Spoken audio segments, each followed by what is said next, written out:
نستعينه ونستغفره ونعوذ بالله من شرور أنفسنا ومن سيئات أعمالنا من يهده الله فلا مضل له ومن يضلل فلا هادي له وأشهد أن لا إله إلا الله وحده لا شريك له وأشهد أن محمدا عبده ورسوله أما بعد فإن خير الحديث كتاب الله وخير الهدي هدي محمد صلى الله عليه وسلم وشر الأمور محدثاتها وكل محدثة بدعة وكل بدعة ضلالة وكل ضلالة في النار.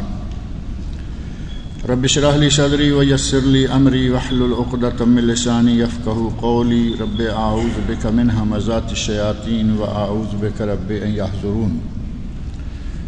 اعوذ باللہ السمیع العلیم من الشیطان الرجیم. قال افرأیتم ما کنتم تعبدون انتم وآباؤکم الاقدمون فإنهم عدو لی الا رب العالمین الذی خلقنی فهو یهدین والذی هو یطعمنی ویسقین وإذا مرضت فهو یشفین والذی یمیتنی ثم یحیین والذی أطمع ان یغفر لی خطیئتی یوم الدین. اللہ رب العزت کا اس دنیا میں یہ نظام چل رہا ہے کہ وہ جسے چاہتا ہے جب تک چاہتا ہے عمر عطا فرماتا ہے، اور جب چاہے کسی کی عمر ختم کر دے. اسے کوئی پوچھنے والا، اسے کوئی روکنے ٹوکنے والا نہیں ہے. کوئی لمبی عمر جی کے مرتا ہے، کوئی تھوڑی سی عمر گزار کر ہی مر جاتا ہے. کسی کو اللہ رب العزت موت سے پہلے بیماری دے کر آزماتا ہے، اور بیماری کا معنی یہ بھی نہیں ہوتا کہ ہر بیمار ہونے والا مر ہی جاتا ہے، بلکہ لوگ بیمار ہوتے ہیں تندرست ہو جاتے ہیں، بیمار ہوتے ہیں تندرست ہو جاتے ہیں. اس بیماری کے ذریعے اللہ رب العزت اپنے بندوں کے گناہوں کو کم کرتا ہے. ایک چیز دو لوگوں کے لیے الگ الگ نتیجہ رکھتی ہے. بیماری اگر کافر کو ہو، اگر مجرم کو ہو تو اس کے لیے سزا ہے، اور بیماری اگر مومن کو ہو، مسلمان کو ہو تو اس کے لیے یہ ابتلا ہے، آزمائش ہے، اس کے گناہوں کا کفارہ ہے. اور نبی صلی اللہ علیہ وسلم ارشاد فرماتے ہیں کہ اللہ تو اپنے بندوں پر اتنا رحیم ہے کہ کسی کو بیماری دے کر، کسی کو کوئی دوسری تکلیف دے کر، حتیٰ کہ اگر کسی کو کانٹا بھی چبھ جائے تو اللہ اس کے بدلے بھی اس کے گناہ معاف کرتا ہے.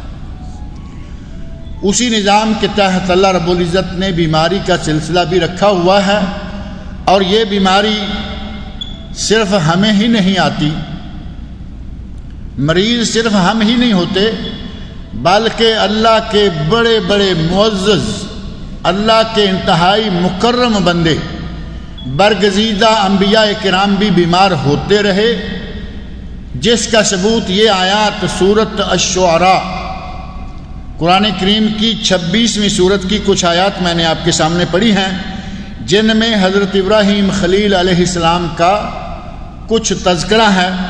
اسی تذکرے کے ضمن میں اللہ رب العالمین کے تعارف کے سلسلہ میں حضرت ابراہیم علیہ السلام فرماتے ہیں الذی خلقنی فہو یہدین.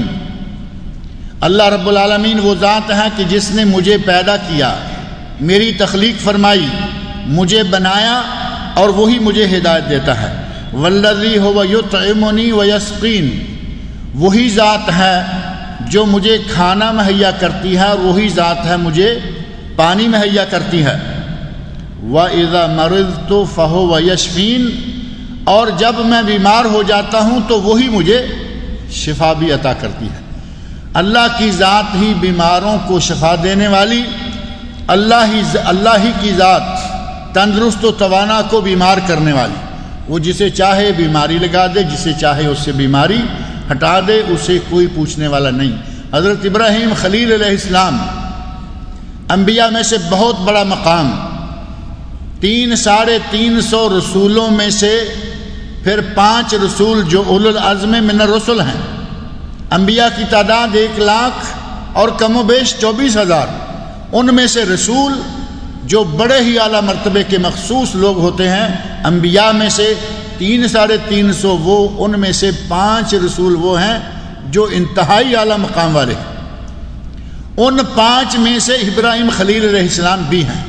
ہمارے نبی حضرت محمد رسول اللہ صلی اللہ علیہ وسلم، حضرت عیسیٰ علیہ السلام، موسیٰ علیہ السلام، ابراہیم خلیل علیہ السلام اور حضرت نوح علیہ السلام، یہ 5 انبیاء وہ ہیں جن کو اولو العزم من الرسل کہا گیا۔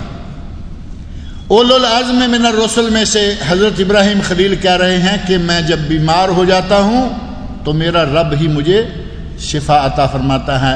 ابراہیم خلیل بھی بیمار ہوا کرتے تھے، اولو العزم من الرسل بیمار ہوا کرتے تھے۔ اور پھر جو تمام انبیاء اور رسل کے امام ہیں، سردار ہیں، ہمارے نبی حضرت محمد مصطفیٰ صلی اللہ علیہ وسلم، نبی اکرم صلی اللہ علیہ وسلم بھی بیمار ہوا کرتے تھے، اور آپ کی وفات کسی ایکسیڈنٹ میں نہیں ہوئی۔ اس وقت ایکسیڈنٹ تو ہوا ہی نہیں کرتے تھے نا، کچھ اور طرح کے ایکسیڈنٹ یا حادثات ہوتے تھے۔ نبی صلی اللہ علیہ وسلم بیمار ہوئے، بخار ہوا، اور ایک یہودی عورت نے جو خیبر کے موقع پر نبی صلی اللہ علیہ وسلم کو زہریلا گوشت کھلا دیا تھا، ایک لقمہ تھوڑا سا منہ میں ڈال کر چبایا تو اس گوشت نے کہا اللہ کے نبی مجھ میں زہر بھرا ہوا۔ نبی اکرم صلی اللہ علیہ وسلم آپ نے فوراً صحابہ کرام کو منع کر دیا، کہا کہ گوشت مت کھانا، اس گوشت میں زہر ہے، مجھے گوشت نے بول کر بتا دیا۔ ایک صحابی کو لقمہ کھا چکے تھے، وہ اسی کے نتیجہ میں وفات پا گئے۔ نبی صلی اللہ علیہ وسلم اپنے مرض الموت میں کہتے ہیں عائشہ مجھے اس گوشت کے زہر کی تکلیف محسوس ہوتی رہتی۔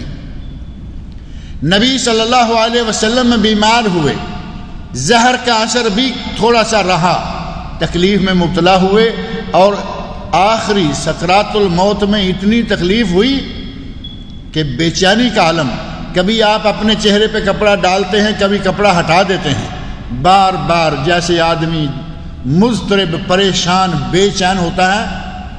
پاس پانی پڑا ہوا ہے، ہاتھ بھگوتے ہیں، اپنے چہرے پہ ملتے ہیں ٹھنڈا ہاتھ، مختلف جگہوں سے ٹھنڈے پانی کے مختلف گھڑے نبی اکرم صلی اللہ علیہ وسلم نے منگوا کر اپنے پاس رکھے ہوئے تھے۔ ام المومنین حضرت عائشہ صدیقہ رضی اللہ عنہا فرماتی ہیں کہ میں پہلے کہا کرتی تھی کہ موت کے وقت اگر کسی کو تکلیف آتی ہے تو وہ سمجھیں کہ کوئی گناہگار آدمی ہے۔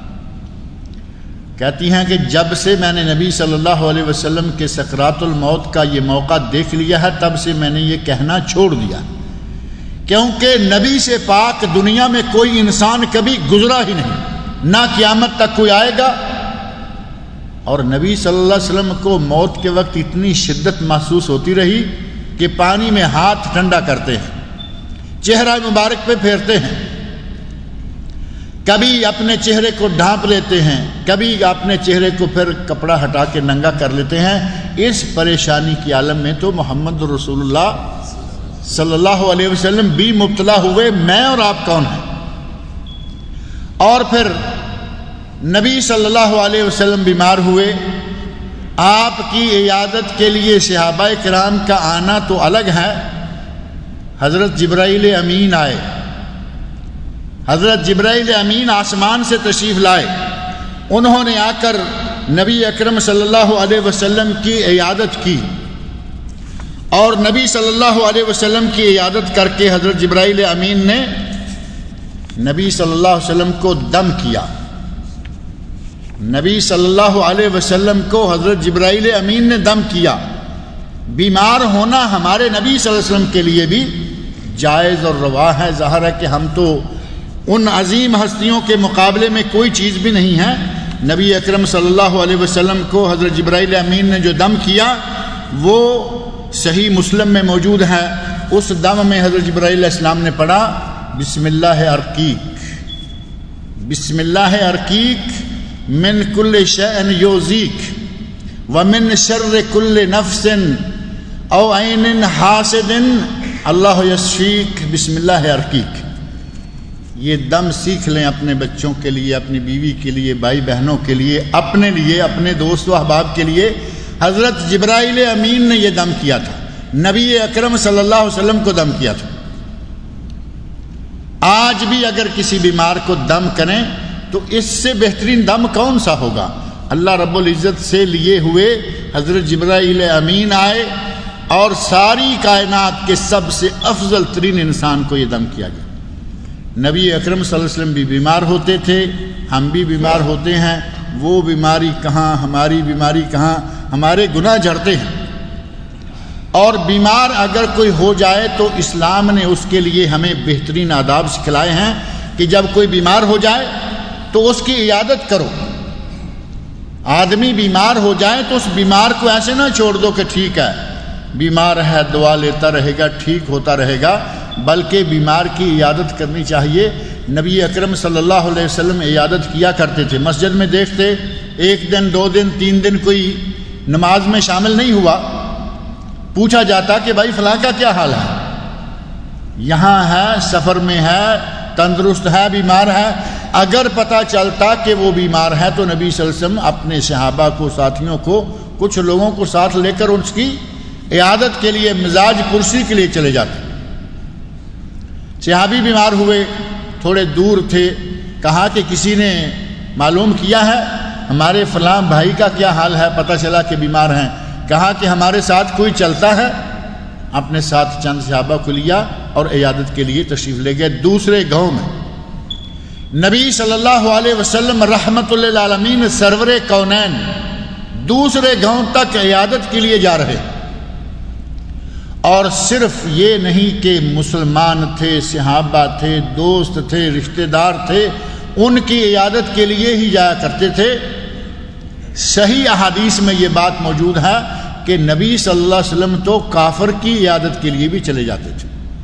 پتہ چلتا کہ کافر ہے لیکن بیمار ہو گیا ہے، نبی صلی اللہ علیہ وسلم اس کی مزاج پرسی کے لیے بھی چلے جاتے۔ مشہور واقعہ یہاں بعض دفعہ میں نے ذکر بھی کیا ہے کہ نبی اکرم صلی اللہ علیہ وسلم کو پتہ چلا کہ ایک یہودی نوجوان لڑکا ہے، وہ بیمار ہے۔ وہ نبی صلی اللہ علیہ وسلم کی کبھی نہ کبھی کچھ نہ کچھ خدمت بھی کر دیا کرتا تھا، جان پہچان بھی تھی۔ پتہ چلا بیمار ہے، آپ اس کے گھر چلے گئے اس کی مزاج پرسی کے لیے، اس کی عیادت کے لیے۔ صحابہ کرام رضی اللہ عنہم میں سے ساتھ کوئی نہیں، آپ گئے، جا کے اس بچے کا حال پوچھا اور کہا، حال پوچھا، خیریت دریافت کی، اور ساتھ ہی کہا اسلم، اے نوجوان اسلام لے آؤ۔ نبی صلی اللہ علیہ وسلم کوئی لمحہ، اپنی زندگی کا کوئی لمحہ ضائع نہیں کیا کرتے تھے۔ کافر کی عیادت کے لیے گئے، ساتھ ہی اپنا دعوت کا کام بھی کیا، کہا بیٹے اسلم، نوجوان اسلام لے آؤ، مسلمان ہو جاؤ۔ بچوں کی عادتیں آپ نے دیکھی ہوں گی کہ آج بھی چھوٹی عمر کا بچہ ہے، آپ کوئی بات کہیں فوراً اپنے باپ، اپنی ماں، اپنے بڑے کو جس کے ساتھ ہے اس کی طرف دیکھے گا۔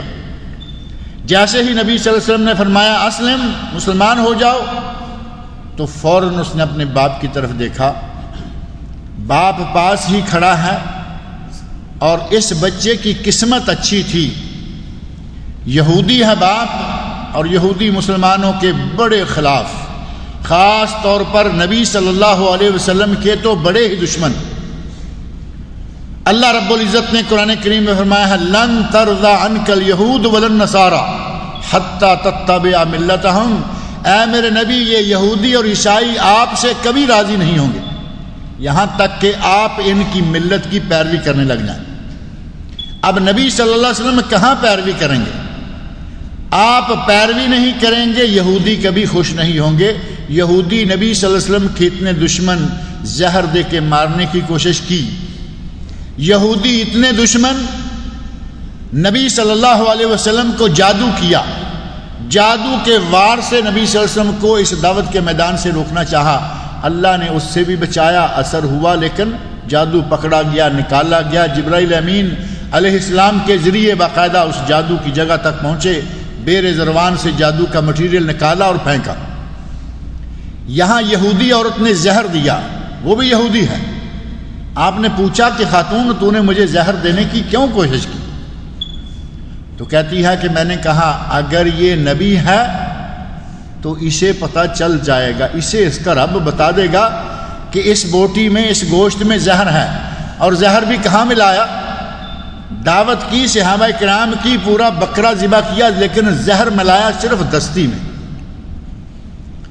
اس عورت کو معلوم ہے کہ مسلمانوں کے نبی کو بکری میں سے دستی کا گوشت پسند ہے، آپ ضرور اس میں سے کھائیں گے دستی کا گوشت۔ اللہ رب العزت نے وہاں بھی محفوظ رکھا۔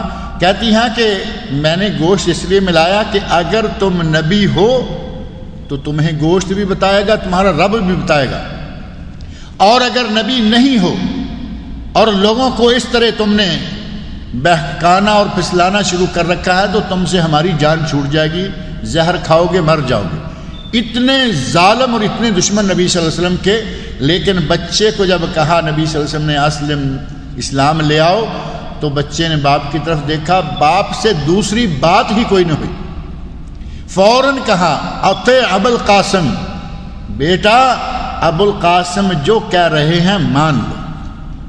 اللہ رب العزت نے بچے کی قسمت کھولنا تھی، یہودی سے دوسری کوئی بات ہی نہیں نکلی، فوراً کہا اطیع ابو القاسم، ابو القاسم کی بات مان لو۔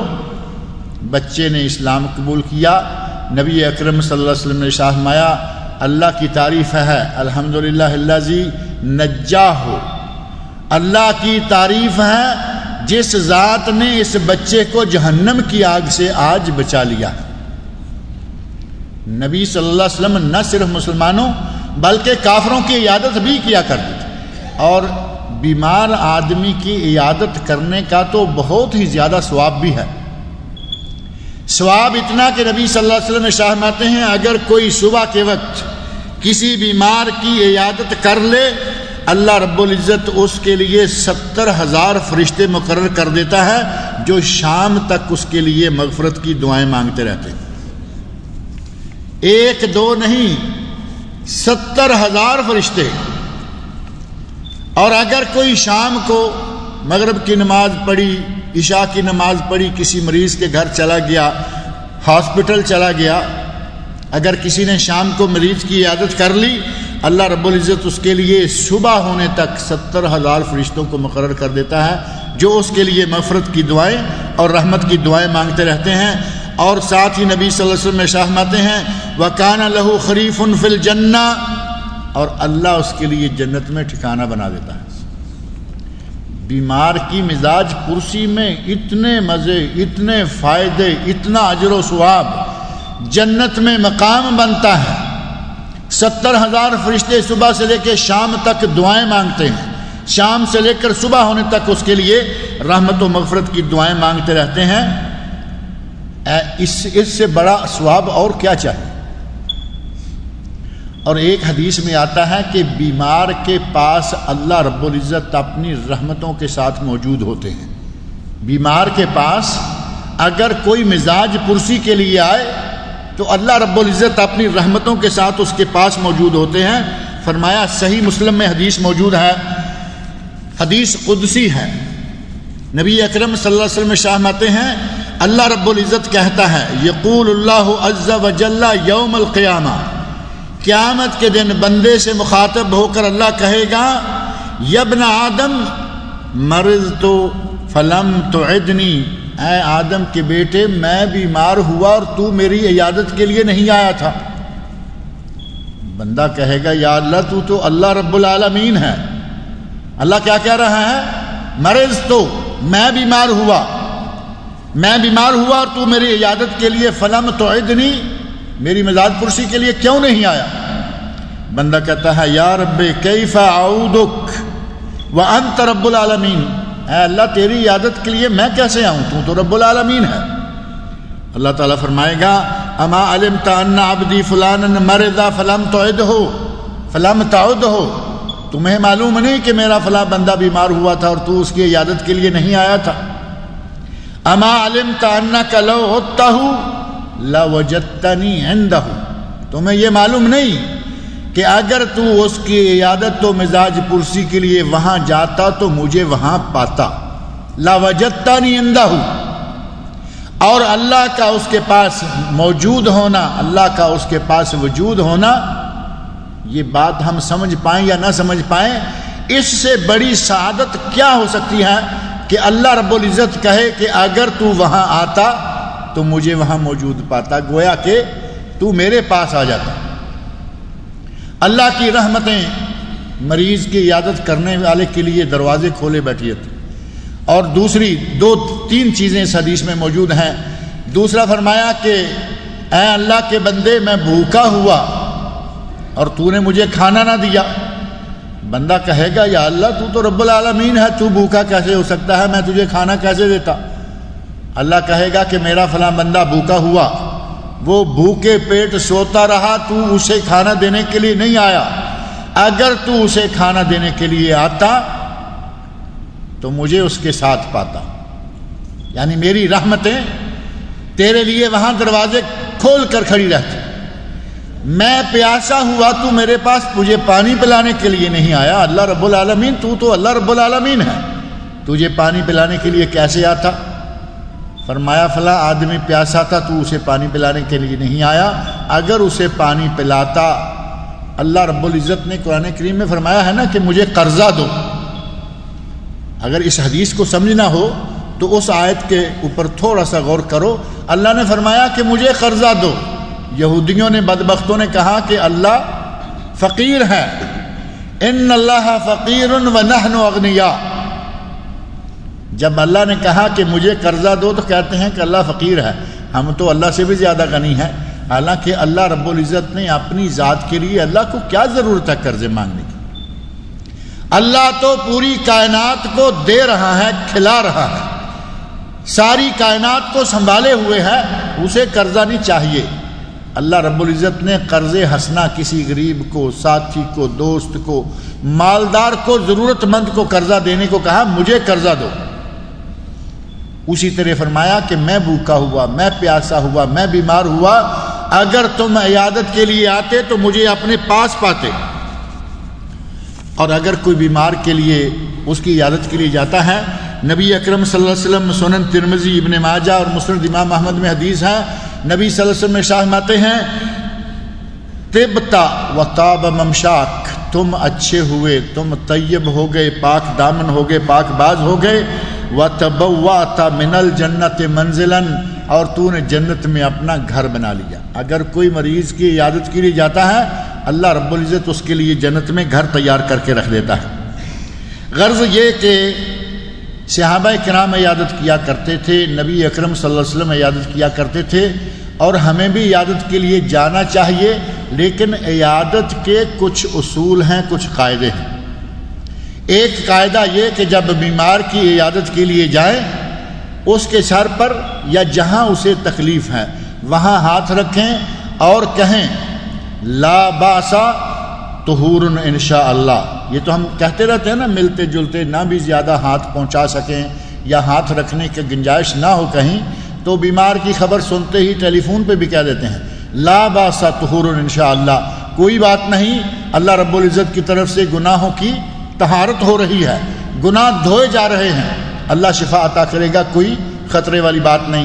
نبی صلی اللہ علیہ وسلم نے فرمایا کہ یہ کام کیا کرو کہ جب کسی کو ملو تو تکلیف کی جگہ یا پیشانی پہ ہاتھ رکھ کے یہ کلمات کہو لا باسا طہور انشاءاللہ۔ دوسری بات یہ کہ اگر کسی کو موت نہیں آ گئی، کسی کی موت کا وقت نہیں آ گیا، محض بیمار ہے، تو فرمایا کہ اس کے پاس عیادت کے لیے جاؤ، اس کے پاس کھڑے ہو کر 7 مرتبہ یہ دعا کرو، اگر اس کی موت نہیں آئی ہوئی تو اللہ اس دعا کی برکت سے اس کو شفا عطا فرمائے گا۔ اسأل اللہ العظیم رب العرش العظیم ان یشفیک، 3 ہی تو کلمے ہیں نا چھوٹے چھوٹے، اسأل اللہ العظیم رب العرش العظیم ان یشفیک، یہ 3 کلمے 5-6 لفظ ہیں، اگر یہ کوئی بیمار کے پاس جا کے کہہ دے، اگر اس کی موت آ گئی ہے تو موت کا کوئی علاج نہیں، موت کا کوئی دم نہیں، موت کا کوئی علاج نہیں، موت کی کوئی دوا نہیں۔ اگر موت نہیں آئی ہوئی تو نبی صلی اللہ علیہ وسلم ارشاد فرماتے ہیں تم 7 مرتبہ یہ کہو، اللہ اس کو شفا عطا فرما دے گا۔ ایسے ہی اذهب الباس رب الناس واشف انت الشافی لا شفاء الا شفاءک شفاء لا یغادر سقما. یہ دعا کریں 2 4 6 7 3 5 7 مرتبہ دعا کریں، اللہ رب العزت اس کو شفا عطا فرمائے گا. اور ایسے ہی اگر کسی کو آپ دیکھتے ہیں کہ تکلیف ہے، ایک خاص جگہ ہے، یہاں تکلیف ہے، سر میں تکلیف ہے، کمر میں ہے، کہیں بھی ہے، اس تکلیف والی نبی صلی اللہ علیہ وسلم فرمایا کرتے تھے کہ تم اپنا ہاتھ رکھو. بیمار کو کہتے کہ تم اپنا ہاتھ رکھو اس جگہ جہاں تکلیف ہے. 3 مرتبہ کہو بسم اللہ بسم اللہ بسم اللہ، اور اس کے بعد 7 مرتبہ کہو اعوذ بعزت اللہ و قدرتہ من شر ما اجد و احاذر. اعوذ بعزت اللہ و قدرتہ، اور بعض روایات میں ہے اعوذ باللہ و قدرتہ، اعوذ باللہ و قدرتہ، اور بعد میں ہے اعوذ بعزت اللہ و قدرتہ من شر ما اجد و احاذر. 7 مرتبہ تکلیف والی جگہ پر اس کا ہاتھ رکھوا کر دعا کروائے، باذن ہی تعالیٰ اس کی تکلیف دور ہو جائے گی.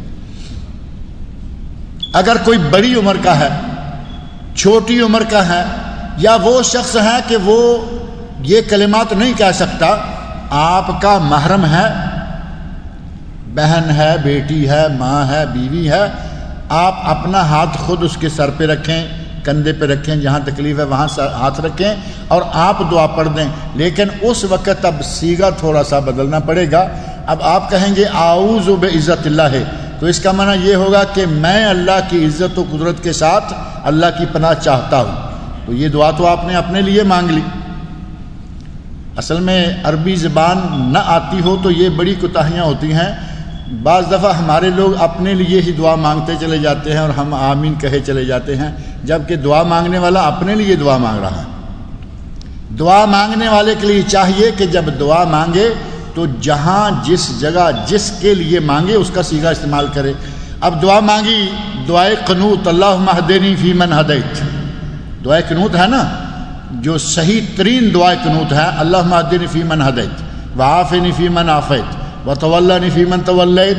یہاں امام دعا کرتا ہے، کہتا ہے اللہم اہدنی فی من ہدیت، تو اس کا معنی یہ ہے کہ اے اللہ مجھے ہدایت دے، مجھے ان لوگوں میں سے کر دے جن لوگوں کو تو نے ہدایت دی. مقتدی بیچارہ کہے گا آمین، جبکہ اس نے اپنے لیے دعا مانگی. یہاں ضروری ہے کہ امام، یہاں تو بدل لیتے ہیں عرب امام، یہ باتیں اچھی طرح جانتے ہیں، ہمارے آئمہ بھی الحمدللہ بدلتے ہوں گے یقیناً، لیکن کہیں کہیں ایسی باتیں دیکھنے سننے میں آتی ہیں کہ وہ وہی دعا پڑھ رہے ہیں اللہم اہدنی فی من ہدیت، جبکہ یہاں صیغہ بدلنا چاہیے اللہم اہدنا فی من ہدیت وعافنا فی من عافیت وتولنا فی من تولیت. جمع کا صیغہ کر دیں کہ اللہ ہم سب کو عافیت عطا فرما، ہدایت عطا فرما، ہم سب کی سرپرستی فرما. اسی طرح یہاں اعوذ بعزت اللہ کی بجائے اعوذک بعزت اللہ قدرتہ من شر ما تاجد و تحاذر، یہ 3 صیغے بدل جائیں گے.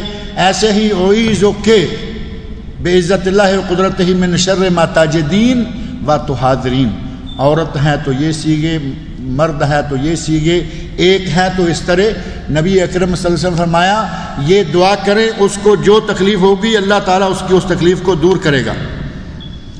اسی طرح آداب عیادت میں سے، مزاج پرسی کے آداب میں سے ایک ادب یہ بھی ہے کہ جب کسی کی عیادت کے لیے جائیں تو وہاں لمبی لمبی نہ چھوڑنا شروع کر دیں، باتوں میں گھس گئے، ادھر کے بھینسوں گائیوں کی باتیں کر کے اس کو تھکا دیا.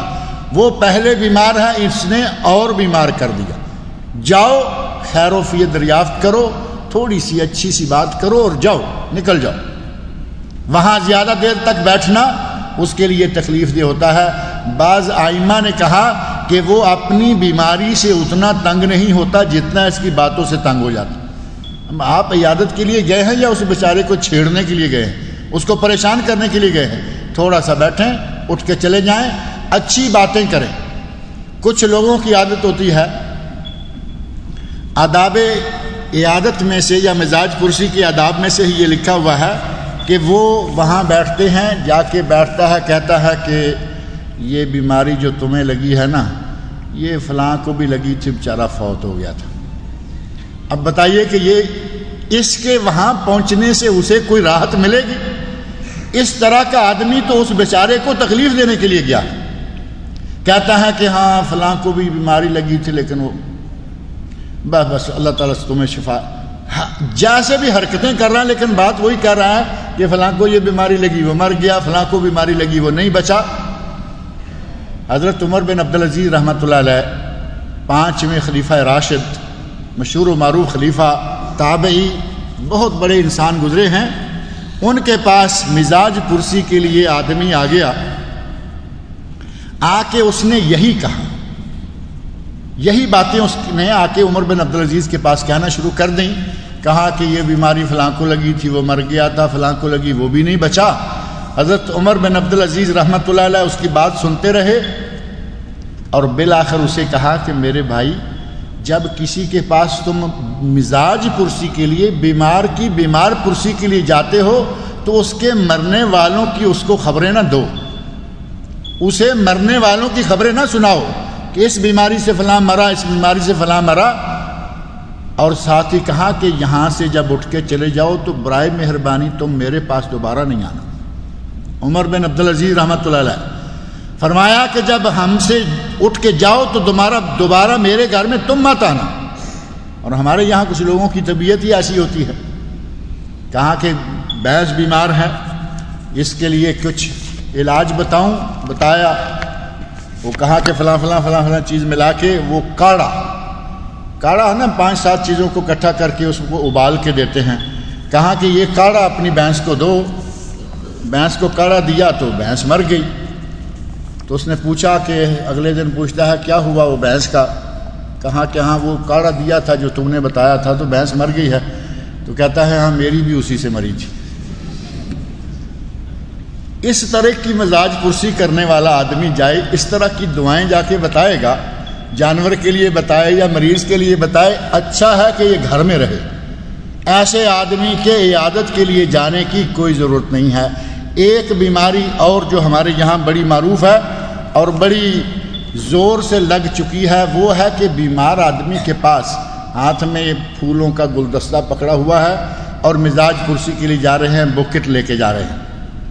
اگر کوئی آج ہم نے اس عادت کو اتنا لوگوں میں جما دیا کہ کوئی سادہ جاتا ہے تو وہ بیمار تو بیچارہ چاہے کچھ کہے نہ کہے، ساتھ والے آنکھیں اٹھا کے دیکھیں گے کہ خالی ہاتھ یہ مزاج پرسی کے لیے آ رہا ہے، خالی ہاتھ چلے آ رہا ہے۔ یہ بیماری مسلمانوں میں کبھی نہیں تھی، یہ انگریزوں سے آئی ہے۔ جس طرح اور بہت ساری چیزیں، برتھ ڈے اور یہ ڈے اور وہ ڈے آئے ہیں، اسی طرح یہ بکٹ والی بیماری بھی آئی ہے۔ یہاں عربوں میں کہتے ہیں بوکی، یہ جو پھولوں کا گلدستہ ہے نا، بوکی لے کے جا رہے ہیں۔ تو یہ بوکی عیسائیوں کی نشانی ہے، وہ قبر پر بھی بوکی ڈالتے ہیں اور میتوں کے لیے بھی، بیماروں کے لیے بھی۔ ان بوکیوں کے تکلفات میں نہ پڑیں، یہ کافروں کی تقلید ہے۔ ایک بیمار ہے اس کے پاس جائیے، اور اس بوکی کی وجہ سے کئی بیچارے جو افورڈ نہیں کر سکتے وہ جاتے ہی نہیں، وہ بیمار کے پاس جاتے ہی نہیں۔ کہاں بوکی لیں گے 70-80 ریال کی وہ ملے گی؟ تو ہمارے ظاہرہ کہ جس کا گزارا چل رہا ہے 80 ریال ایک آدمی ایک دن میں کماتا ہے بڑی مشکل سے، تو وہ دیکھتا ہے کہ مجھے کیا چلے، ٹھیک ہے اللہ تعالیٰ اس کو شفا عطا، وہ کتنے ثواب سے محروم رہ گیا۔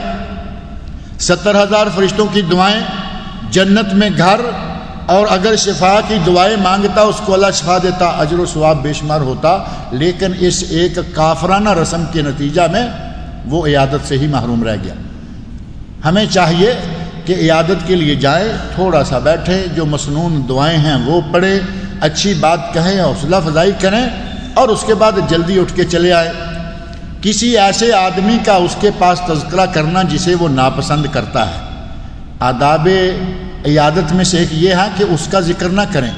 ایک آدمی سے ایک آدمی کو نفرت ہے، ایک آدمی کی اس کے مابین دشمنی ہے، ان دنوں میں آپ لوگ وہاں گئے اور اس کی تعریفیں شروع کر دیں، وہ بیچارہ بیماری کے ساتھ اور ابلنا شروع ہو جائے گا کہ میری اس سے بنتی نہیں اور یہ اس کے گیت گا رہا ہے میرے پاس بیٹھ کے۔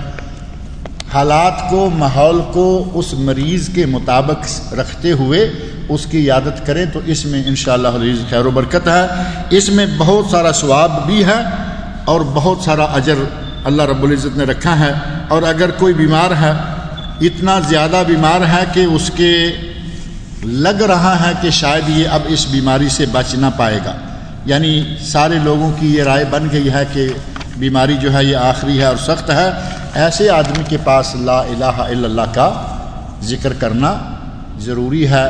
نبی اکرم صلی اللہ علیہ وسلم فرماتے ہیں لقنوا موتاکم لا الہ الا اللہ، اپنے مرنے کے قریب پہنچے ہوئے لوگوں کے پاس لا الہ الا اللہ پڑھو تاکہ اس کی زبان سے بھی لا الہ الا اللہ نکل جائے۔ اور دوسری حدیث میں آپ فرماتے ہیں من کان آخر کلامہ لا الہ الا اللہ دخل الجنہ، جس کی آخری بات لا الہ الا اللہ ہو گئی وہ جنت میں داخل ہو گیا۔ اب آپ نے اچھے طریقے سے لا الہ الا اللہ پڑھنا شروع کیا اور وہ بھی لا الہ الا اللہ پڑھ گیا، جان نکل گئی، انشاءاللہ وہ جنتی ہو جائے گا۔ باقی اعمال کے حساب سے اللہ رب العزت اس کو جنت عطا فرمائے گا۔ لیکن اہل علم نے لکھا ہے کہ یہ نہ کریں کہ اسے کہیں کہ لا الہ الا اللہ پڑھو، اسے نہ کہو، وہ سکرات الموت میں ہے، وہ تکلیف کے عالم میں ہے، آپ نے چاہے نیک نیتی سے کہا کہ بھائی لا الہ الا اللہ پڑھو، وہ تکلیف میں ہے، کہیں کہہ دے کہ میں نہیں پڑھتا، یہ الفاظ کہے اور پڑھنے سے پہلے موت آ جائے تو وہ کلمے کا منکر ہو کر نہ مر جائے، ایسا نہ کرو، بلکہ اس کے پاس آرام سے اچھے انداز سے اچھی آواز سے لا الہ الا اللہ جیسے ذکر کیا جاتا ہے اس طرح تم ذکر کرو، اس سے اس کو فائدہ پہنچے گا۔ لیکن ایک آدمی آپ سمجھتے ہیں موت و حیات تو اللہ کے ہاتھ میں ہے نا، پتہ نہیں کب آ جائے کس کو آ جائے، آدمی اچھا بھلا ہے اور آپ نے پاس جا کے لا الہ الا اللہ پڑھنا شروع کر دیا تو وہ کیا سمجھے گا؟ سمجھے گا یہ تو مجھے مارنے کے لیے آیا۔ تو ایسے نہیں، جس کے بارے میں عام رائے ہو جائے کہ بس یہ اب آخری گھڑیاں ہیں، آخری وقت ہے، اس کے پاس لا الہ الا اللہ پڑھیں، باقی کے پاس دعائیں مانگیں صحت کی، عافیت کی، شفا کی۔ اللہ رب العزت سے دعا ہے کہ وہ مجھے اور آپ سب لوگوں کو تندرستی، صحت اور عافیت سے رکھے۔ جتنے بیمار ہیں اللہ رب العزت سب کو شفائے کاملہ عاجلہ عطا فرمائے، اور جو فوت ہو گئے ہیں اللہ رب العزت ان کی مغفرت فرمائے۔ کل شام ہمارے ایک عزیز پاکستان میں سیالکوٹ میں فوت ہو گئے ہیں، ان کے لیے اور جو بھی فوت ہوا ہے مسلمان ہے ان کے لیے دعا کریں کہ اللہ رب العزت ان کی مغفرت فرمائے، اللہ تعالیٰ ان کی بشری کوتاہیوں کو معاف کرے، اللہ تعالیٰ ان کو جنت الفردوس میں اعلیٰ مقام عطا فرمائے۔ اسی طرح ہی بعض احباب بیمار ہیں، کسی کو کوئی بیماری ہے، کسی کو کوئی بیماری ہے، ان کے لیے دعا کریں کہ اللہ تمام بیماروں کو شفا عطا فرمائے۔ خطبہ میں شیخ نے ایک دعا کی تھی، وہ ہم بھی دہرا دیتے ہیں، اللہم اشف مرضانا و مرضی المسلمین، اللہم اشف مرضانا و مرضی المسلمین، اللہم اشف مرضانا و مرضی المسلمین۔ اس کا معنی یہ ہے کہ اے اللہ ہمارے بیماروں کو اور جتنے مسلمانوں کے بیمار ہیں سب کو شفائے کاملہ عاجلہ عطا فرمائے۔ اللہ تعالیٰ مجھے اور آپ سب لوگوں کو نیک عمل کی توفیق عطا فرمائے۔ فاسألوا أهل الذكر إن كنتم لا تعلمون۔ کسی نے لکھا ہے کہ میری والدہ فوت ہو گئی ہیں، ان کا صدقہ دے سکتا ہوں؟ ان کا صدقہ نہیں، ان کی طرف سے صدقہ دیں۔ ہمارے بھائی اردو لکھتے بولتے کچھ الفاظ بڑی لاپرواہی سے استعمال کرتے ہیں، کہیں گے کہ ہمارا فلاں فوت ہو گیا ہے، کیا ان کے لیے صدقہ کر سکتا ہوں؟ ان کے لیے نہیں، صدقہ اللہ کے لیے ہوگا لیکن ان کی طرف سے ہوگا۔ بات تھوڑی سی ہے لیکن بہت سارا دور نکل جاتی ہے بات۔ صدقہ عبادت اللہ کے لیے ہوتی ہے، کہیں گے کہ میں ان کے لیے صدقہ نہیں، ان کی طرف سے۔ اسی طرح یہاں بھی کہتے ہیں کہ میں ان کا صدقہ دے سکتا ہوں، ان کی طرف سے صدقہ دے سکتے ہیں، جائز ہے۔ ایک صحابی کہتے ہیں یا رسول اللہ میری والدہ فوت ہو گئی ہیں، میرے پاس ایک باغ ہے، میں صدقہ کر دوں تو ثواب جائے گا؟ فرمایا جائے گا۔ آپ بھی یہ سمجھ لیں کہ آپ کی والدہ فوت ہو چکی ہیں، آپ کو جو اللہ توفیق دے اللہ کی راہ میں صدقہ کریں، نیت کریں کہ اس کا ثواب آپ کی والدہ کو جائے تو انشاءاللہ جائے گا۔ یہ صدقہ یا صدقے کی رقم اپنے ضرورت مند بہنوں کو دے سکتا ہوں، آپ کی ضرورت مند بہنیں ہوں، بھائی ہوں، چچے ہوں، تائے ہوں، خالہ ہو، پھوپھی ہو، اپنے رشتہ داروں کو دے سکتے ہیں، اور اگر ان میں کوئی نہیں ہے تو پھر جس کو بھی چاہیں غریب آدمی۔ کوشش کریں کہ عقیدے کا اچھا ہو، جس کے ساتھ آپ کا پیسہ پہنچے، جس کے پاس جائے، جو آپ کے پیسے کو استعمال کرے وہ اچھے عقیدے کا آدمی ہو۔ اگر وہ مشرک ہے تو آپ کے پیسے سے کہاں فائدہ اٹھائے گا؟ شرک میں مدد حاصل کرے گا، ایسی جگہ پیسہ اپنا خرچ نہ کریں۔ شرک کیا ہے اور ہماری زندگی میں عملی طور پر شرک کہاں کہاں پایا جا سکتا ہے؟ شرک اللہ کے ساتھ کسی دوسرے کو اللہ کی عبادات میں اللہ کی رضا میں شریک کرنا شرک ہے، اور ریاکاری بھی شرک ہے۔ جگہیں کہاں کہاں پایا جا سکتا ہے وہ تو بہت ساری ہیں، یہ شرک کا موضوع تو بہت ہی لمبا ہے، قرآن میں بھی اور حدیث میں بھی۔ شرک اور توحید دو ہی تو بڑے موضوع ہیں، لیکن یہ سمجھیں کہ ریاکاری بھی شرک خفی ہے، ہلکا پھلکا شرک جسے ہم سمجھتے ہی نہیں اور ہمارے اعمال برباد ہوتے رہتے ہیں۔ اور اس کی مثال نبی صلی اللہ علیہ وسلم نے دی، وہ کئی مرتبہ جہاں ذکر کی جا چکی ہے کہ ایک آدمی نماز پڑھ رہا ہے، جیسے دیکھا کہ میرے پیچھے کوئی فلاں آدمی آ گیا، اس نے نماز کو اچھی طرح سنوار کے پڑھنا شروع کر دیا۔ پہلے وہ ٹھک ٹھک سجدے مار رہا تھا، جیسے دیکھا جی ایم ہے پیچھے، اب سجدے سنبھل گئے، آرام سے سجدے گیا، آرام سے بیٹھا، پھر دوسرے سجدے گیا۔ یہ سمجھ لیں کہ یہ شرک کر رہا ہے، یہ اللہ کی رضا کے ساتھ جی ایم کی رضا کو بھی شامل کر چکا، بلکہ اب تو صرف جی ایم کی رضا رہ گئی، اللہ کی رضا اس نے ختم کر دی ہے۔ یہ شرک ہے۔ اور اسی طرح کسی بھی عبادت میں دعا و پکار عبادت ہے، اللہ کو جن کاموں میں پکارنا چاہیے غیر اللہ کو پکارے تو شرک ہے۔ اسی طرح طواف کرنا عبادت ہے، اگر کسی پہاڑی کا، قبر کا، دربار کا، مزار کا، سرکار کا طواف کرے تو شرک ہے، یہ کام کرنے والا مشرک ہے۔ ایسے ہی سجدہ کرنا اللہ کے لیے عبادت ہے، اور اگر کوئی غیر اللہ کو کرتا ہے اور کرتے ہیں لوگ، اور بڑے بڑے کلگیوں والے کروا رہے ہیں، اس کا باقاعدہ آن دی ریکارڈ اب ویڈیو کلپس کے ساتھ آ گیا ہے، لوگ اپنے مقام کو بڑھانے کے لیے اپنے مریدوں کے سجدے کروا رہے ہیں۔ یہ سجدہ کرنا شرک ہے، اور جو کروا رہا ہے جان بوجھ کر تو اپنے آپ کو خدا بنا رہا ہے، وہ تو شرک سے بھی کام آگے گزر گیا نا۔ اس طرح بہت سارے ہمارے لوگوں کو عادت ہے اٹھتے ہوئے کہیں گے یا علی مدد، اٹھنے لگا ہے تو یا علی مدد، پکارنا اللہ کو چاہیے، ذکر اللہ کا کرنا چاہیے، یہاں یا علی مدد۔ اسی طرح کوئی کام شروع کرنے لگا ہے تو کوئی چیز پکڑنے لگا تو کہتا ہے یا پیر استاد، یا پیر استاد۔ یہ چھوٹے چھوٹے کام ہماری روزمرہ کی زندگی میں ہوتے رہتے ہیں، یہ ساری مشرکانہ حرکتیں ہیں۔ ہم نہیں سمجھتے، ہم سمجھتے ہیں کہ اپنے استاد کا، پیر کا نام لیا، یہاں اللہ کا نام لینا چاہیے، پیر استاد کا نام نہیں لینا چاہیے۔ یہ اور ایسے بہت سارے مقامات ہیں جن کو شرک کہا جاتا ہے۔ قبروں والوں سے مانگنا، قبروں والوں کے لیے تو ہمیں چاہیے نا دعا مانگے کہ اے اللہ ان لوگوں پر رحم فرما، اور اگر جا کے ان سے کہیں کہ تم ہمارے لیے کچھ اللہ سے مانگو، تو قبروں والوں سے مانگنا، قبروں کے طواف کرنا، ان کو چومنا، چاٹنا، یہ وہ کرنا، یہ سارے شرکی امور ہیں۔ ایک گھر میں ساس اور بہو کا جھگڑا رہتا تھا، کوئی واقعہ کسی نے لکھا ہے۔ ایک دن اسی لڑائی پر بیٹے نے غصہ میں ماں کو ایک گھونسا مارا جس سے ماں مر گئی۔ ایسے بدبخت تو دنیا میں بہت ہیں، یہ واقعہ کوئی انوکھا نہیں ہے۔ ابھی آپ نے یہ نہیں، اس سے پچھلا جمعہ، آج کے جمعے کا میں نے ابھی اخبار نہیں دیکھا، پچھلے جمعہ اخبار میں آیا تھا پاکستان میں کوئی نوازش بیگم خان، یہ مرد ہے اور نام ہے نوازش بیگم خان رکھا گیا ہے، اور وہ سنا ہے کہ اپنے سارے جو اس کی زندگی کے ایک کرتوت ہیں وہ سارے عورتوں کے سے ہی کرتا ہے۔ یہ بیگم نوازش علی خان یا نوازش بیگم خان کچھ ایسا نام لکھا ہوا تھا، یہ کوئی ٹی وی سیریل ڈراموں میں کام کرتا ہے یا سٹیج کا اداکار ہے۔ اس نے ابھی یہ پچھلے جمعے کی بات ہے، اپنی ماں کو مارا اور اس کی ناک کی ہڈی توڑ دی۔ ایسے بدبختوں سے دنیا بھری ہوئی ہے جو ماں کو، باپ کو مارتے پیٹتے رہتے ہیں۔ یہ تو انوکھی بات نہیں ہے، لیکن آگے کہتے ہیں کہ جنازہ اٹھانے اور قبر میں اتارنے کا وقت آیا، بیٹا ہاتھ لگاتا ہے تو جنازہ اٹھتا، جب قبر میں اتارا گیا تو بیٹے نے قبر میں اتارا تو اس کے ہاتھ اسی قبر کے اندر چپک گئے۔ پولیس کا پہرا لگا ہوا ہے، بیٹا زندہ قبر کے اندر ماں کی میت کے ساتھ چپکا ہوا ہے، لوگ دور دور سے دیکھنے کے لیے آتے ہیں۔ اس واقعے کا مجھے پتہ نہیں، لیکن ماں کے ساتھ، باپ کے ساتھ نافرمانی کرنے والے دنیا میں کئی لوگ ہیں، اللہ تعالیٰ ایسے لوگوں کو ہدایت عطا فرمائے۔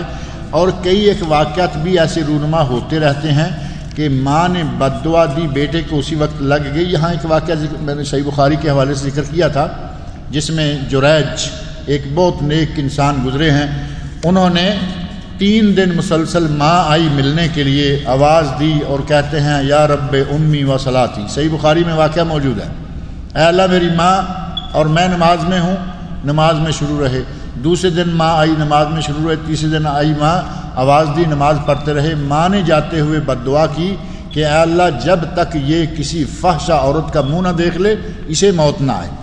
اللہ رب العزت کا کرنا ایسا ہوا کہ اس کے قرب و جوار میں کہیں کسی کنواری لڑکی کے بچہ ہوا اور اس سے پوچھا گیا کہ یہ بچہ کس کا ہے، تو اس نے کہا کہ یہ فلاں صوفی صاحب کا ہے، حاجی صاحب کا ہے جو اس عبادت خانے میں بات کرتے رہتے ہیں۔ انہوں نے آیا کہ مارنا پیٹنا، وہ سارا عبادت خانہ توڑ دیا، مارا پیٹا، یہ وہ کیا۔ وہ کہتے ہیں ہوا کیا، میں نے کیا کیا؟ تو کہتے ہیں کہ یہاں باتیں کرتے پھرتے ہو، وہاں کنواری لڑکی نے تمہارا بچہ اس کو جنم دیا۔ اس نے کہا بچے کو لاؤ، بچے کو لایا گیا، اپنی شہادت والی انگلی اس کے پیٹ میں ایسے تھوڑی زور سے ماری۔ اس تانا عربی میں کہتے ہیں، تانا کا معنی ہوتا ہے ایسے پیٹ میں کچھ مارنا۔ پیٹ میں انگلی ماری اور کہا کہ بچے بتاؤ تمہارا باپ کون ہے؟ تو بچے نے اپنی زبان سے بول کر کہا کہ میرا باپ فلاں بکریاں چروانے والا۔ یہ پچھلے سے پچھلا خطبہ قریب ہی بات گزری ہے، فلاں آدمی ہے۔ اب اس عورت نے، ماں نے اپنے بیٹے کو 3 دن مسلسل آواز دی، 3 دن اس نے جواب نہیں دیا اور اپنی نماز میں مشغول رہا، نہ بیوی کے پاس بیٹھا تھا، نہ بچوں کے ساتھ کھیل رہا تھا، نہ کام میں مشغول تھا، بلکہ کہاں تھا؟ نماز میں، عبادت میں تھا۔ اس کے باوجود ماں کے دل کو ٹھیس پہنچی، ماں نے بد دعا کی، اللہ نے فوراً بد دعا کو سن لیا۔ ایسے ہی اگر کوئی اپنے ماں باپ کا نافرمان ہے تو اسے سنبھلنا چاہیے۔ ماں باپ کی بد دعائیں فوراً قبول ہو جاتی ہیں۔ اللہ کے نبی صلی اللہ علیہ وسلم فرماتے ہیں کہ جنت ماں کے پاؤں کے نیچے ہے، باپ جنت کا دروازہ ہے، سنبھالنا چاہو سنبھال لو، ضائع کرنا چاہو ضائع کر لو۔ اور یہ جو اپنی بیوی کی خاطر لڑ کے اس نے جو بھی کارروائی ڈالی ہے، بہرحال ایسے لوگوں کی کمی نہیں ہے۔ اللہ رب العزت ہمیں جن کے والدین زندہ ہیں ان کو اپنے والدین کی خدمت کرنے کی توفیق عطا فرمائے، جن کے والدین فوت ہو چکے ہیں اللہ رب العزت ان کے والدین کی مغفرت فرمائے۔ عمرہ اور حج میں احرام کے احکام، خاص کن مواقع میں احرام پہننے کے بعد کندھوں کو کھلا رکھنا، جہاں سے جب بھی احرام باندھیں کندھے کو ڈھانپ کر رکھیں۔ صرف طواف قدوم، پہلا طواف جو مکہ میں جا کے آپ نے کرنا ہے، اس وقت اپنے کندھے کو ننگا کریں، دائیں کندھے کے نیچے سے ایک چادر کو گزار کر بائیں کندھے کے اوپر ڈال دیں۔ یہ صرف پہلے طواف کے 7 چکروں کے لیے ہے، بس نہ پہلے نہ بعد، پھر کبھی بھی نہیں۔ اور باقی صحیح پوری 7 چکر آپ اس کو کندھوں کو ڈھانپ کر کریں گے، اور 2 رکعتیں نماز جو پڑھنی ہے طواف کے بعد والی وہ بھی کندھوں کو ڈھانپ کر۔ بعض لوگ سارا موسم ہی کندھا ننگا رکھتے ہیں، 5-7 دن جو مکہ میں رہتے ہیں حج کے دنوں میں سارا موسم کندھا ننگا، کندھے کا رنگ بدل چکا ہوتا ہے۔ بعض علاقے ہیں نا سوریا وغیرہ اور دوسرے جو گورے چٹے لوگ ہوتے ہیں، دیکھا جاتا ہے کہ جسم کا باقی حصہ اور رنگ کا ہے اور کندھا جو ہے اس کا دھوپ کے ساتھ رنگ بدل چکا ہے۔ اللہ کے نبی نے صرف 7 چکروں میں کندھا ننگا کرنے کا حکم دیا، باقی میں کہیں نہیں۔ موبائل فون میں ایسی رنگ ٹون جو موسیقی سے تعلق رکھتی ہو اس کا استعمال کرنا، اور خاص کر مسجد میں اس رنگ ٹون کا بجنا کیسا ہے؟ پچھلے جمعے کی بات ہے، یہاں کسی آدمی نے گانا لگایا ہوا تھا۔ اب یہ کہیں کہ آدمی نے گانا لگایا ہوا تو ناجائز تو نہیں نا، موبائل اس کا، جیب اس کی، ہاتھ اس کا، وہ چاہتا تو آف کر کے آ سکتا تھا، بند کر کے آ سکتا، یا وہ چاہے تو وہ گانے کی بجائے کوئی عام رنگ ٹون لگا سکتا ہے، بج بھی جائے تو کوئی بات نہیں۔ یقین مانے 1 نہیں 2 مرتبہ، اوپر نیچے 2 مرتبہ یہاں کر کے کوئی آدمی تھا، آج وہ ہے نہیں ہے اللہ عالم۔ وہ ہو، میں ہوں، آپ ہیں، کوشش کیا کریں کہ اپنے موبائل کو سائلنٹ پر، آف نہ صحیح سائلنٹ پہ لگا لیں یا کسی ایسے موڈ پہ رکھیں، کم از کم مسجد والوں کو جان بوجھ کر جو اب گانا نہیں سننا چاہتے، مسجد میں بیٹھے ہوئے کوئی نماز پڑھ رہا ہے، کوئی ذکر کر رہا ہے، جو یہاں گانا سننے کا ارادہ نہیں رکھتا، آپ کو کیوں زبردستی اس کو گانا سنا رہے ہیں؟ اور آپ بھی سننا چاہیں تو باہر سنیں، گانا سننا ویسے حرام ہے، گانا سننا، موسیقی سننا دل میں نفاق پیدا کرتا ہے، ان باتوں سے قطع نظر، یہ تو اللہ کا گھر ہے، کم از کم اللہ کے گھر کو تو معاف کریں۔ یہاں لاتے ہوئے اپنے ٹیلی فون پہ کنٹرول کے ساتھ آئے، مسجد میں داخل ہونے لگیں تو پہلے سوچیں کہ آپ نے اپنے ٹیلی فون میں کس کس کے گانے رکھے ہوئے ہیں۔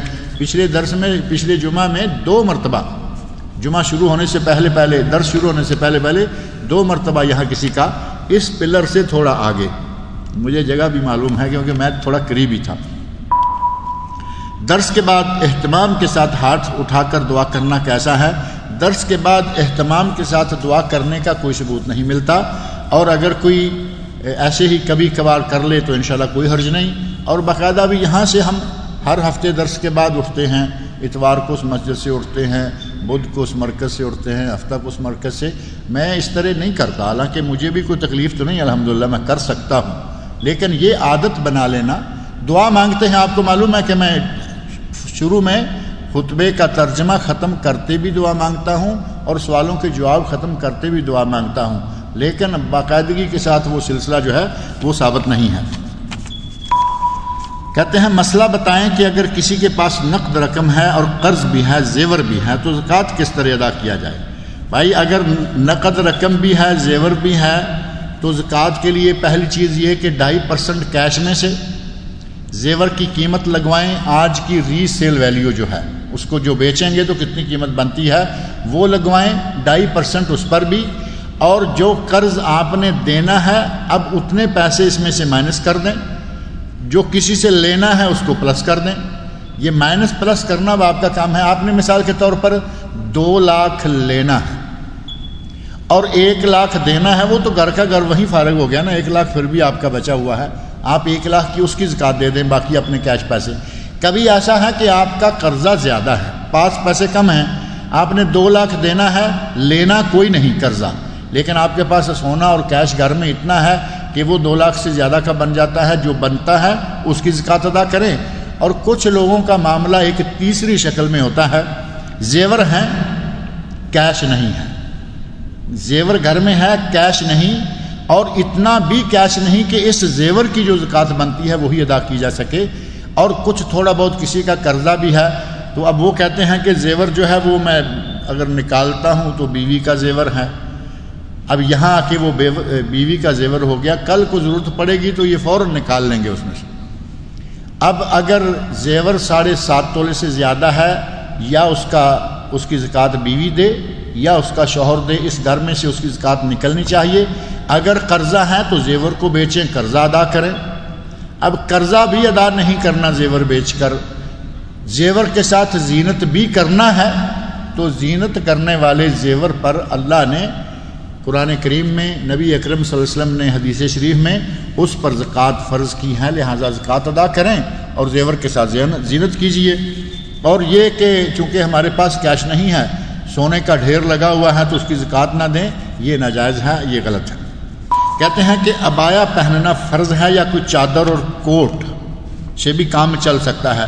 کوٹ تو خیر کوئی ایسی چیز نہیں ہے، البتہ چادر کہیں، بڑی چادر لے لیں تو عبایا فرض نہیں ہے، بڑی چادر جو عورت کے پورے جسم کو ڈھانپ لے، جیسا کہ قرآن کریم میں آیا ہے، یا ایھا النبی قل لازواجک و بناتک و نساء المؤمنین یدنین علیہن من جلابیبہن۔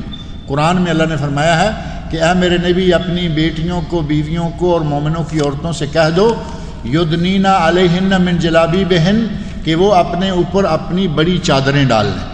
اگر بڑی چادر ڈال کر عورت اپنے جسم کو چھپا سکتی ہے تو وہ کافی ہے، لیکن اگر ایسی چادر سنبھالنا مشکل ہو جائے، یا پھر چادر ایسی لے لے کہ وہ چادر جسم کو ہی پوری طرح نہ ڈھانپ سکے، تو اس سے بہتر یہ ہے کہ پھر اچھا کھلا سا کوئی عبایا لے لے۔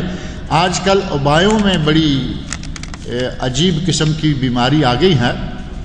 عبائے ہمارے بعض دیکھنے میں آتا ہے کہ بعض اچھے معزز قسم کے سمجھدار لوگ بھی ہیں، اپنی بہو بیٹیوں کی، بیویوں کی عبائے کی شکل جو ہے اس کو دیکھنے کے لیے تیار نہیں۔ مارکیٹ میں گئے، وہاں دیکھا کہ کالے رنگ کا عبایا ہے، اوپر ریڈ کلر کا سٹون لگا ہوا ہے، اور سٹون بھی اچھے چمک دمک والا ہے۔ کئی لوگوں کے پاس پیلا سٹون لگا ہے، کسی کے پاس ہرا سٹون لگا ہوا ہے، یہ سٹون لگے ہوئے ہیں اور یہ کندھے پر، آگے یہ اتنے بازوؤں پر، پیچھے کمر پر، کچھ سینے پر، وہ بڑے بیل بوٹے، اتنا زرق برق چمک دمک، یہ عبایا وہ ہے جس کے لیے سعودی علماء نے فتویٰ دیا ہے کہ اس عبائے کو چھپانے کے لیے ایک اور عبایا چاہیے۔ سعودی علماء نے، بعض علماء نے کہا کہ یہ وہ عبایا ہے جس کو چھپانے کے لیے پھر اب ایک اور عبایا چاہیے۔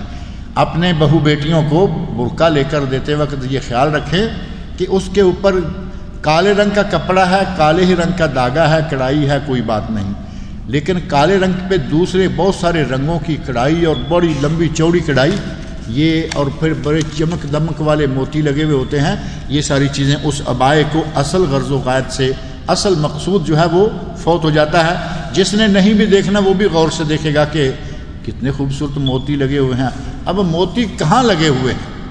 عورت کے جسم پر ہے نا اس وقت، تو کیوں یہ اپنے آپ کو لوگوں کے سامنے اس انداز سے، نمائشی انداز سے پیش کیا جائے؟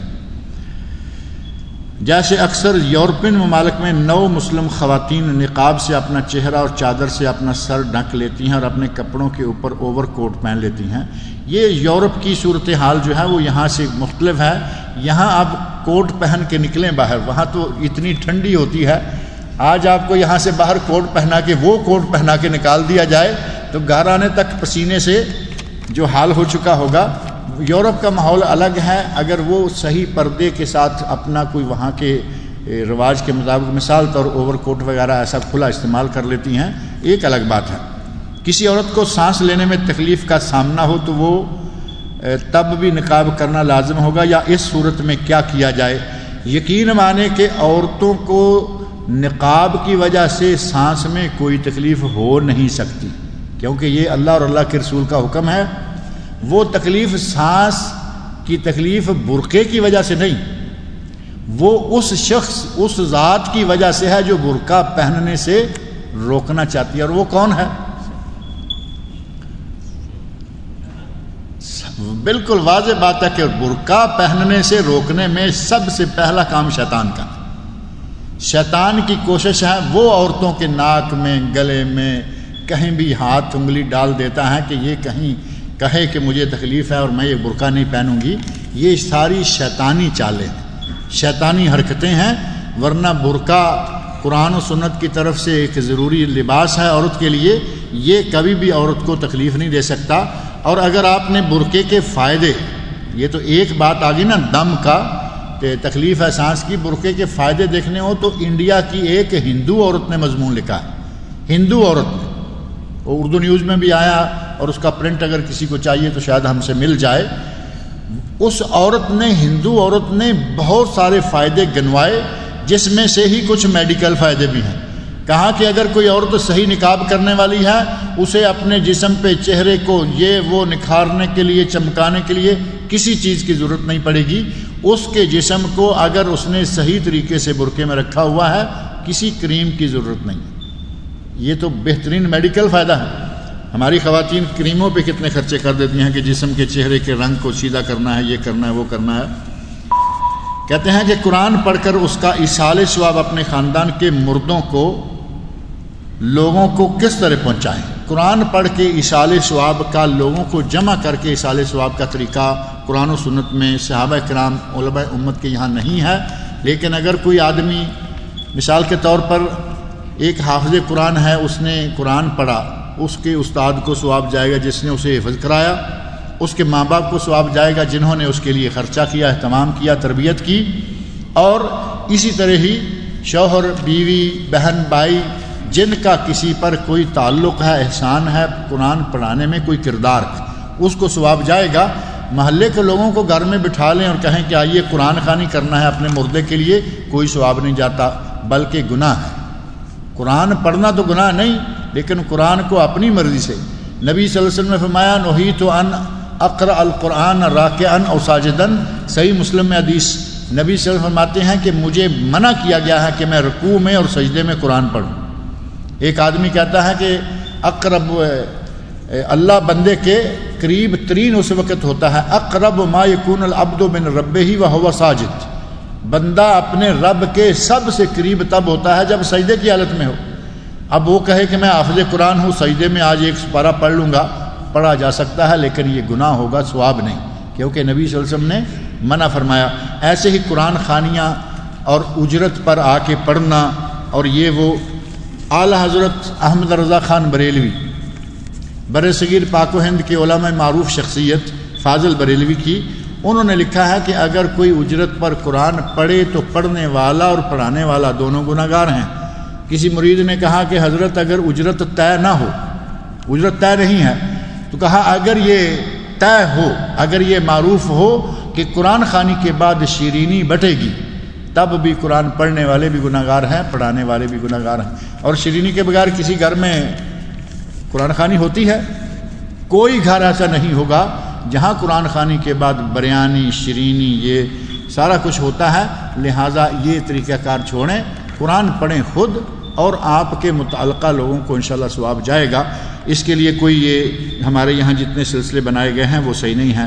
سب سے افضل عمل حرم میں کون سا ہے؟ طواف کرنا، نوافل پڑھنا، قرآن پڑھنا، مسجد کو دیکھنا، مسجد نبوی میں ثواب حاصل کرنے کا عمل کون سا افضل ہے؟ نفل پڑھنا، قرآن پڑھنا، ذکر اذکار کرنا یا مسجد کو دیکھنا؟ یہ سارے ہی اچھے ہیں، یہ سارے عمل ہی اچھے ہیں، لیکن مسجد حرام میں سب سے افضل ترین عمل ہے طواف کرنا، اور بعد میں قرآن پڑھنا، ذکر کرنا، یہ درجہ درجہ سارے ہی اچھے عمل ہیں۔ مسجد نبوی میں بیٹھ کر بھی آپ قرآن پڑھیں، ذکر اذکار کریں، نوافل پڑھیں، اور خاص جو روضۃ الجنہ ہے، وہ جگہ جو تھوڑی سی اسپیشل جگہ ہے، اس کے پلر بھی الگ رنگ کے ہیں، نیچے بھی الگ رنگ کی ہے، اور نبی صلی اللہ علیہ وسلم کی قبر مبارک کے پاس اور ممبر کے درمیان کا اس نبی صلی اللہ علیہ وسلم نے شاہ مایا ہے، ما بین بیتی و ممبری روضۃ من ریاض الجنہ، میرے گھر اور میرے ممبر کے درمیان جنت کا ٹکڑا ہے۔ اس جگہ میں اگر 2 رکعتیں پڑھنے کا موقع مل جائے تو وہ بہت ہی اچھا ہے۔ اللہ تعالیٰ مجھے اور آپ سب لوگوں کو نیک عمل کی توفیق عطا فرمائے۔